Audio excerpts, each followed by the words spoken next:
আসসালামু আলাইকুম। Video live study চ্যানেলের পক্ষ থেকে আপনাদের সবাইকে স্বাগতম। আপনাদের সাথে আছি পুরোটা সময় জুড়ে আমি মোহাম্মদ আনোয়ার হোসেন, থাকবো শেষ পর্যন্ত। তো ভিউয়ার্স, আজকে আমি আলোচনা করব বর্তমানে আলোচিত নির্দলীয় নিরপেক্ষ তত্ত্বাবধায়ক সরকার বা অন্তর্বর্তীকালীন সরকার নিয়ে। এই অন্তর্বর্তীকালীন সরকার বলতে কি বোঝায়, অন্তর্বর্তীকালীন সরকারের উদ্দেশ্য কি, কাজ কি, এবং এর বিস্তারিত এই ভিডিওর মাধ্যমে তুলে ধরবো। তো ভিউয়ার্স, কথা না বাড়িয়ে চলে যাব মূল আলোচনায়। তার আগে বলে নেই, আপনি যদি আমার চ্যানেলের নতুন দর্শক থাকেন তাহলে অবশ্যই চ্যানেলটি সাবস্ক্রাইব করে নোটিফিকেশন অল করে দিবেন, যাতে আইনি বিভিন্ন আপডেট পেতে আপনার মোবাইলে খুব সহজেই চলে যায়। তো ভিউয়ার্স, দেরি না করে চলুন ভিডিওটি শুরু করা যাক। বাংলাদেশের তত্ত্বাবধায়ক সরকার বাংলাদেশের অধুনালুপ্ত এক প্রকারের শাসন ব্যবস্থা, যার অধীনে দুইটি নির্বাচিত সরকারের মধ্যবর্তী সময়কালে সাময়িকভাবে অনির্বাচিত ব্যক্তিবর্গ কোনো দেশের শাসনভার গ্রহণ করে থাকে। সাধারণত নির্বাচন পরিচালনা করাই এর প্রধান কাজ হয়ে থাকে। 2011 সালের 10 মে বাংলাদেশ সুপ্রিম কোর্ট তত্ত্বাবধায়ক সরকার ব্যবস্থা বাতিলের রায় দেয়। এছাড়াও বাংলাদেশের সংবিধানের 15 সংশোধনীর মাধ্যমে এই সরকার ব্যবস্থাকে বাতিল করা হয়। বাংলাদেশের সংবিধানের সংশোধনী অনুসারে দুই নির্বাচনের মধ্যকার সময়ে নির্দলীয় নিরপেক্ষ তত্ত্বাবধায়ক সরকার 3 মাসের জন্য ক্ষমতা গ্রহণ করে। এ সময় সুপ্রিম কোর্ট হতে সর্বশেষ অবসর গ্রহণকারী প্রধান বিচারপতি তত্ত্বাবধায়ক সরকারের প্রধান উপদেষ্টা হিসেবে দায়িত্বভার গ্রহণ করে থাকে।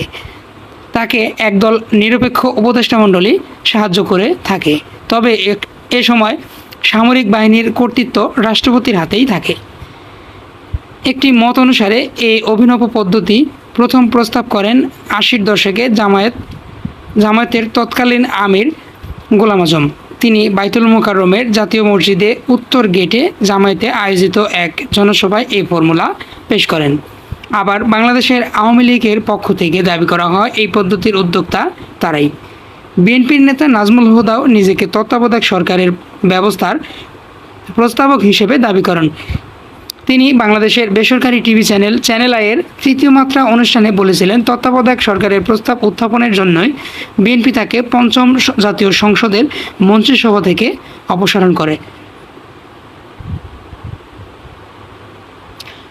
অসহযোগ আন্দোলনের মাঝেই 19 মার্চ খালেদা জিয়ার নেতৃত্বে নতুন মন্ত্রিপরিষদ গঠন হয় এবং ষষ্ঠ সংসদে প্রথম অধিবেশন বসে, কিন্তু সারা দেশে চূড়ান্ত বিশৃঙ্খলা শুরু হয়। সরকার 21 মার্চ তত্ত্বাবধায়ক সরকারের বিল সংসদে উত্থাপন করে। 26 মার্চ সরকার নির্দলীয় তত্ত্বাবধায়ক সরকারের বিল জাতীয় সংসদে পাশ হয়। প্রধানমন্ত্রীর পরামর্শক্রমে 30 মার্চ রাষ্ট্রপতি ষষ্ঠ জাতীয় সংসদ ভেঙে দেয় এবং খালেদা জিয়া পদত্যাগ করেন। রাষ্ট্রপতি সাবেক প্রধান বিচারপতি মোহাম্মদ হাবিবুর রহমানকে তত্ত্বাবধায়ক সরকারের প্রধান উপদেষ্টা নিয়োগ করেন। সংবিধানের ত্রয়োদশ সংশোধনী আইন 1996 এর তত্ত্বাবধায়ক সরকারের বিধান সংবলিত বাংলাদেশের সংবিধান ত্রয়োদশ সংশোধন আইন 1996 সালের 26 মার্চ সংসদের প্রথম অধিবেশনে 268 ভোটে পাশ হয়। 28 মার্চ রাষ্ট্রপতির সম্মতি লাভের পর এটি আইনে পরিণত হয়। এই সংশোধনীর মাধ্যমে সংবিধানের 4th ভাগে 2 এর ক পরিচ্ছেদ নির্দলীয় তত্ত্বাবধায়ক সরকার নামে নতুন পরিচ্ছেদ যোগ হয়। এতে 58 ক, 58 খ, 58 গ, 58 ঘ ও 58 উম নামে নতুন পরিচ্ছেদ সন্নিবেশিত হয়। এছাড়াও সংবিধানের 61, 99, 123, 157, 152 অনুচ্ছেদ সহ তৃতীয় তফসিলের বিধান সংশোধন করা হয়। তত্ত্বাবধায়ক সরকারের সংশোধনী অনুযায়ী 2 ভাবে তত্ত্বাবধায়ক সরকার গঠন করা যায়। কোনো কারণে সংসদ ভেঙে দেওয়া হলে সংসদ ভেঙে যাওয়ার 15 দিনের মধ্যে, অর্থাৎ সংসদ ভেঙে গেলে তার 15 দিনের মধ্যেই নতুন আরেকটি অন্তর্বর্তীকালীন অথবা তত্ত্বাবধায়ক সরকার ব্যবস্থা চালু করা। দ্বিতীয়ত, মেয়াদ অবসানের কারণে সংসদ ভেঙে দেওয়া যাওয়ার পর 15 দিনের মধ্যে এই তত্ত্বাবধায়ক সরকার বা অন্তর্বর্তীকালীন সরকার ব্যবস্থা চালু করতে হবে। তত্ত্বাবধায়ক সরকারের গঠন 58 গ অনুচ্ছেদ অনুসারে তত্ত্বাবধায়ক সরকার 11 সদস্যের বেশি হবে না। এর মধ্যে একজন উপদেষ্টা ও অনধিক 10 জন উপদেষ্টা থাকবেন। কিন্তু বর্তমানে তার বেশি পরিমাণ সদস্য লক্ষ্য করা যায়। উপদেষ্টা হওয়ার যোগ্যতা সাধারণত সংসদ সদস্য নির্বাচিত হওয়ার যোগ্যতা থাকতে হবে। তিনি কোনো রাজনৈতিক দল বা রাজনৈতিক দলের কোনো সংগঠনের সদস্য হবেন না, আসন্ন সংসদে প্রার্থী নন বা প্রার্থী হবেন না এই মর্মে লিখিত সম্মতি প্রদান করতে হবে। 72 বছরের অধিক বয়স্ক হওয়া যাবে না। প্রধান উপদেষ্টা কাকে নিয়োগ দেওয়া যাবে? বাংলাদেশের অবসরপ্রাপ্ত বিচারপতিগণের যিনি সর্বশেষ অবসরপ্রাপ্ত হয়েছেন, যদি তাকে না পাওয়া যায় তাহলে কিংবা তিনি যদি অস্বীকৃতি জানান তাহলে অব্যাহতি পূর্বে অবসরপ্রাপ্ত বিচারপতিগণ বা তার পূর্বের বিচারপতিগণকে নিয়োগ দেওয়া যাবে। যদি অবসরপ্রাপ্ত প্রধান বিচারপতিকে না পাওয়া যায় তাহলে তার পদ গ্রহণে অসম্মতি জানান আপিল বিভাগের অবসরপ্রাপ্ত বিচারগণকে দিয়েও এই পদে আসীক্ত করা যাবে। যদি আপিল বিভাগেও সেটি না পাওয়া যায় তাহলে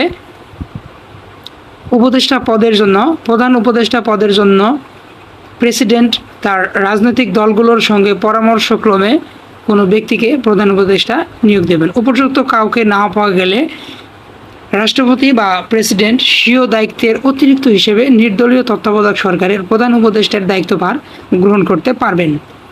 পদমর্যাদা ও কার্যাবলী। তত্ত্বাবধায়ক সরকারের প্রধান উপদেষ্টা প্রধানমন্ত্রীর পদমর্যাদা এবং পারিশ্রমিক ও সুযোগ সুবিধা লাভ করে থাকেন। উপদেষ্টাগণ মন্ত্রীর পদমর্যাদার সমমর্যাদা পান এবং পারিশ্রমিক ও সুযোগ সুবিধা পান। প্রধান উপদেষ্টা ও উপদেষ্টাদের কার্যাবলী দৈনন্দিন কার্যাবলী সম্পাদন ছাড়া তত্ত্বাবধায়ক সরকার বা অন্তর্বর্তীকালীন সরকারের কোনো নীতি নির্ধারণী সিদ্ধান্ত গ্রহণ করতে পারবেন না। শান্তিপূর্ণ, সুষ্ঠু ও নিরপেক্ষ সাধারণ নির্বাচন অনুষ্ঠানের জন্য এই সরকার কমিশনকে সার্বিক সহযোগিতা করবেন। ভিউয়ার্স, এতক্ষণ তত্ত্বাবধায়ক সরকার সম্পর্কে বিস্তারিত আলোচনা শুনলেন। তো ভিডিওটি যদি ভালো লাগে কিংবা তত্ত্বাবধায়ক সম্পর্কে যদি ন্যূনতম জ্ঞান অর্জন হয়ে থাকে তাহলে আমাদের এই পরিশ্রম সার্থক হবে বলে আমি মনে করি। তো ভিউয়ার্স, ভিডিওটি ভালো লাগলে অবশ্যই একটি লাইক এবং কমেন্ট করে আপনার মতামত জানিয়ে দিবেন এবং আইনি কোনো পরামর্শ পেতে চাইলে অবশ্যই কমেন্ট করে জানাবেন অথবা স্ক্রিনে দেয়া নম্বর অথবা ডেসক্রিপশনে দেয়া নম্বরে যোগাযোগ করে আপনার মতামত জানাতে পারেন। সবাই ভালো থাকবেন, সুস্থ থাকবেন এবং বিডি ল স্টাডি চ্যানেলের সাথে থাকবেন এই বলে আমার ভিডিও আজকের মতো এখানেই শেষ করছি। আল্লাহ হাফেজ।